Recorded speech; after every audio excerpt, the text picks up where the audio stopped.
She's been on the Shenedehowa School Board of Education for the past 2 years and now is seeking re-election on June 9th. Joining me today to talk about why you should vote for her and what her strengths are is Gusta Miller. Thank you so much for joining me today, Gusta. Happy to be here. Thanks for having me.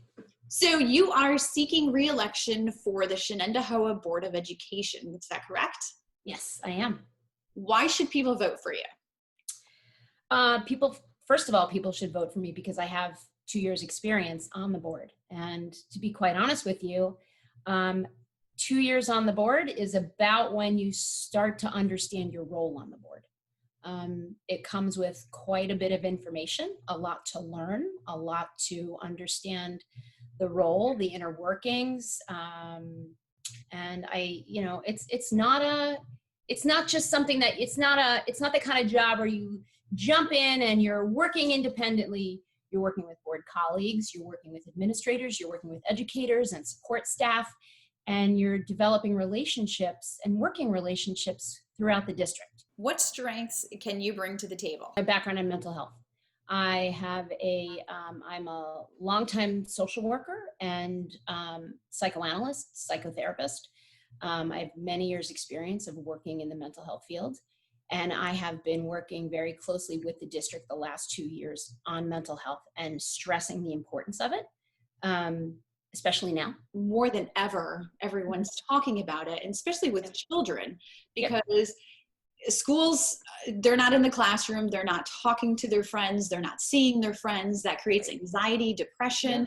That's more than ever, it's important to talk about that. I've been in touch with several counselors who are working overtime with families and kids across the district, all different ages, by Google Meet or phone or video chat, however it's working, whatever's working best for some of these kids. These kids need to be connected.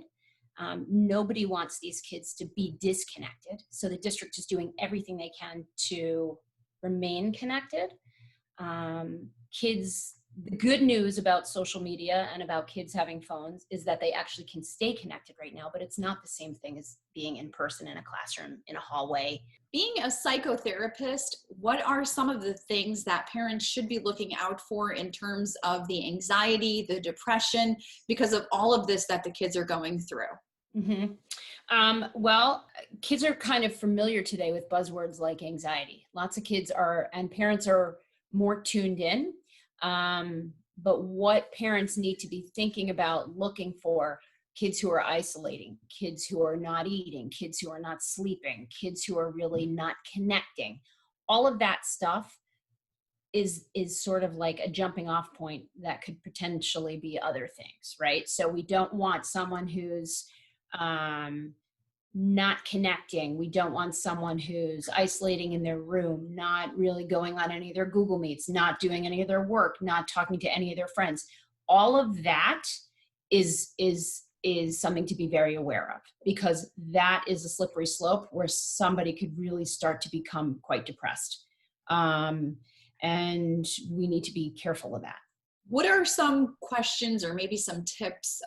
Because every kid is different, right? And I've done some interviews with other people where they say that kids nowadays, there's no schedule.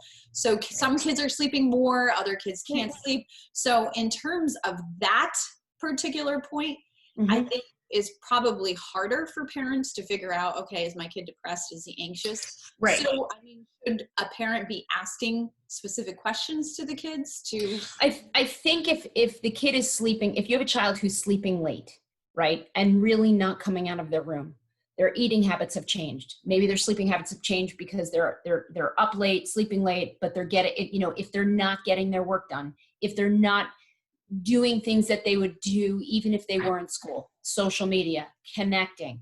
That whole connection piece is huge. If kids aren't connecting, if kids aren't wanting to talk to friends, if they're just laying in their bed watching Netflix, which they all do for days on end with no interest in anything else, whether it be food or talking to your parents or arguing with siblings or hanging out with siblings. If any of that has changed and it continues to be not the norm, then it's something to tune into.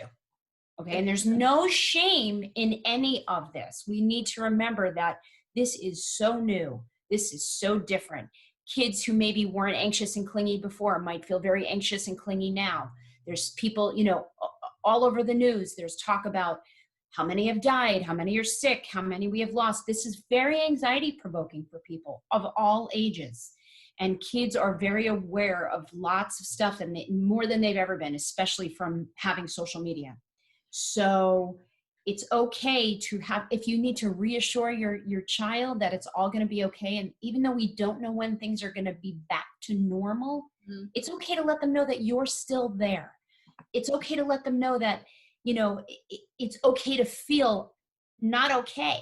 How do you feel about this whole entire situation, the lockdown, kids not being in school, and the uncertainty as well of, we don't know if we're going to go back to school in September? Mm-hmm. Well, first, let me just say that I'm not just a board member. I'm also a parent in the district. I have 2 teenage children. So I'm experiencing the lockdown from a parent perspective, and I understand the frustration and the difficulty about having your kids home and not be in the classroom. It's not the same thing to learn virtually, even though the educators are doing everything they can. It's really hard, and it's important to remember that nobody wants to be locked down. Nobody enjoys this experience. This is not a pleasurable time.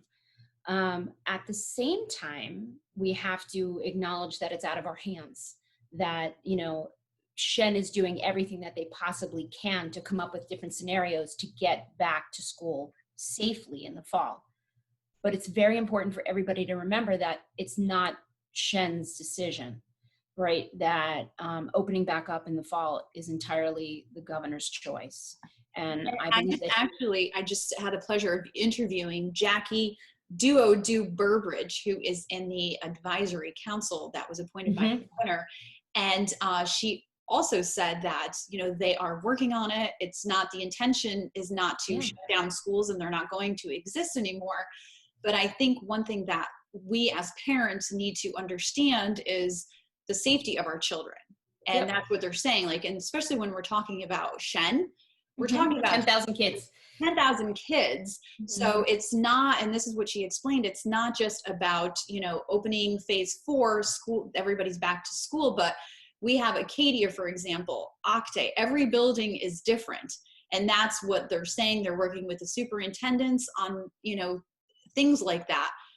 Every building is different. So what might work for one building is not going to apply to the other one. Are you guys talking about some of those things with Dr. Robinson as well, in your meetings? Well, I know that Dr. Robinson has a committee that's working with all different kinds of educators to come up with the best possible plan. I think there's multiple plans being talked about. Should we hopefully go back?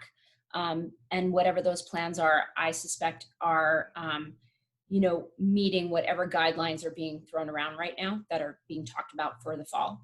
And we're hearing little bits and pieces, but we wait to hear from Dr. Robinson because there's all kind of rumors. So we wait to hear from him to set it straight. And so, yes, you're right. We have such a large district that what might work for Tasago might not work for Octay or Carrigon. And so we have to figure out the best way to go forward. And there's a lot to take into consideration. We have a large district. We have lots of buses. We have a staggered schedule. How would that work? And again, it's, we're going to come up with every possible scenario to make it happen, but it's not our decision. And that's the hard part. And I think it's important that people remember that, because, nobody's going to come in and save the day. We all want our kids to go back to school, but safety is most important, whether it's safety in buildings before COVID-19, it was on everybody's mind, and that's a priority of the district. It's all of our priority that we want all of our children to be safe going back to school. But now we have this added extra, and this is a big extra because we don't know what's coming. So the fear of the unknown is really tough sometimes. So right now we're trying to work in the constraints that we know and the guidelines we are given. And the hope is that we go back in some capacity. Dr. Robinson sent a letter out the other day. I think he was very clear in what the work that the district is doing and the hopes. And so we'll see where we go with that. And talking about the 10,000 students here at Shen, I'm so thrilled to hear that there's actually going to be a graduation. Do you want to tell us how that's all going to work out? There is going to be a graduation. We are actually going to have kids cross the stage. A lot of blood, sweat, and tears went into this planning, and Dr. Robinson and Mr. Gusta Miller and his team have come up with a phenomenal plan to give kids a really meaningful experience after all of this. And I think it's great that the kids have the opportunity, because who's graduating right now? You know, who's actually crossing the stage? So it kind of speaks to the rest of what we are, right? We are Shen. We are strong. We are progressive. We are innovative. We are exciting, and we're just great. Shen, we are Shen strong. Go Shen. Let's talk about the elections, because we can't actually go to the school to vote. So how is it happening? It's June 9th, correct? Correct. And how do we do this? So the elections are absentee ballot. If you voted the last election or the last two elections, you should have received a card in the mail that says vote.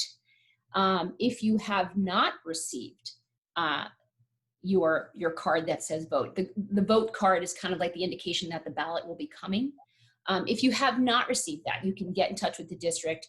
You can ask somebody for the link. The link is on the district webpage. I'm happy to send you the link. There's lots of people who know how to reach me: Facebook, Instagram, my phone number.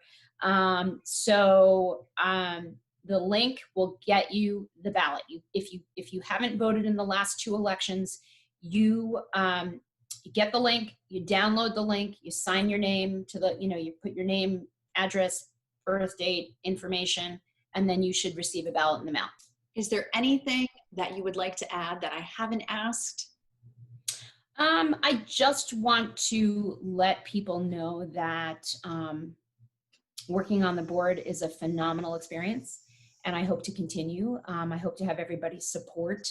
It is an extremely rewarding job. It is a complicated job, and it's something that I really love doing. And the kids in this district are what is most important, and we want what's the very best for them. So, and you're a parent, you get it. I get it. I'm a parent. I'm pretty involved. I was involved before I became a board member on various committees and PTAs, and I love being involved. It's really thrilling. Gusta, thank you so much for joining us today. Thanks, Paul. I really appreciate it. And thank you for joining us for this interview. Have a great day.